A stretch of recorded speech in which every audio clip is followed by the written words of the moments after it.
ফাগুনৰ বতাহে বসন্তৰ দিশে মনটো উৰুৱাই লৈ যায়। বহাগ আহিল মানে উদুলি মুদুলি ভাৱনাই ৰিঙিয়াই।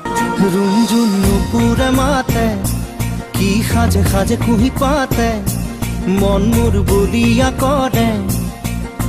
কুহু কুহু কুলিৰ মাতে, ৰুণজুন নুপুৰে মাতে, কি সাজে সাজে কুহি পাতে। আতংকৰ প্ৰাচীৰ ভাঙি আকৌ আপোনালোকৰ কাষলৈ যাম। হেঁপাহ পলুৱাই কথা পাতিম, বিহু নাচিম আৰু বহুত ফূৰ্তি কৰিম। মোৰ দৰে বহাগৰ বিহুটি আদৰিবলৈ আপোনালোকেও সাজুনে?